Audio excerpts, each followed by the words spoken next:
April 5th, 1933.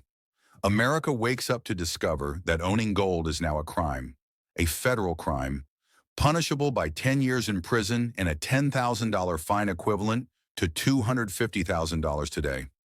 Overnight, millions of Americans are forced to hand over their gold coins, their gold bars, their family heirlooms to the government for $20.67 an ounce. Then once the gold is safely in government vaults, they change the price to $35 an ounce, a 75% instant profit for the U.S. Treasury. But here's the question nobody asked. Why did they need the gold in the first place? The answer reveals the most powerful financial manipulation in modern history. To understand what happened in 1933, you need to understand what money actually is. For most of human history, money was simple: gold, silver, things that couldn't be printed, things that held value because they were scarce. But in 1913, something changed. The Federal Reserve was created, and for the first time, the U.S. had a central bank that could print money at will. There was just one problem. Under the gold standard, every dollar had to be backed by gold. You could walk into a bank and exchange your paper money for actual gold. This limited how much money the government could print, which limited how much they could spend, how much they could borrow, how much they could control. So when the Great Depression hit in 1929 and the government wanted to spend its way out of crisis, the gold standard became a prison. The solution? Break the chains. Act 1. The Confiscation Executive Order, 6102, signed by Franklin D. Roosevelt. The official reason? Hoarding gold was preventing economic recovery. But here's what really happened. When people lost faith in the banking system during the Depression, they started converting their dollars into gold, draining the banks, draining the Federal Reserve. If that continued, the entire monetary system would collapse. So the government didn't ask. They ordered, turn in your gold. Take paper dollars instead. Trust us. And most Americans complied, because defying the government meant risking everything. Within months, the Treasury held most of the nation's gold, and then quietly they revalued it to $35 an ounce. Instant wealth for the government, instant loss for everyone else. Act 2, the system revealed. But the confiscation was just the beginning.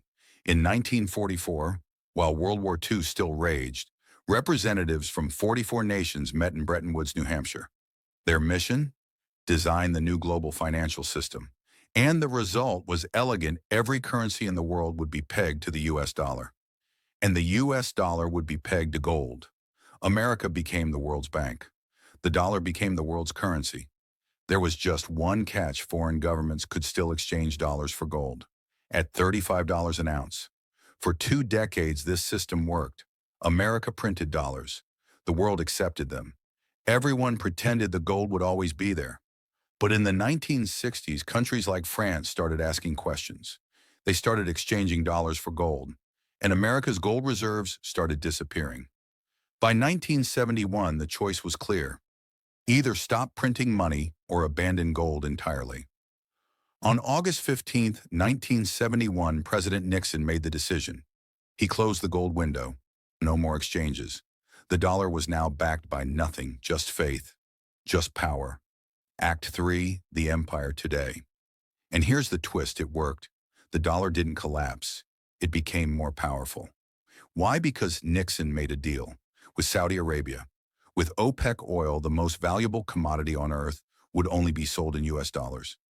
Suddenly, every country needed dollars, not because they were backed by gold, but because they were backed by oil, by energy, by necessity. This is the petrodollar system, and it's the hidden empire behind American power.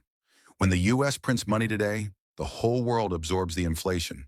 When the U.S. borrows, the whole world lends. When the U.S. sanctions a country, it can cut them off from the global financial system, not through military force, through currency control. So what's the lesson? In 1933, Americans learned that money isn't what you think it is. It's not gold. It's not paper. It's not even digital code. Money is belief, enforced by power. The gold confiscation wasn't theft, it was a reset. A reminder that in every empire, from Rome to Britain to America, Those who control the money control everything. And today, as countries like China and Russia try to challenge the dollar, as Bitcoin offers an alternative, as central banks prepare digital currencies, the same game is being played. The question isn't whether the system will change, it's whether you'll see it coming. Because the same financial engineering that built the dollar empire, the ultra-wealthy are using it right now in ways that would shock you. If you want to understand how modern billionaires manipulate currency, debt, and inflation to grow richer while everyone else falls behind, subscribe to Premium User.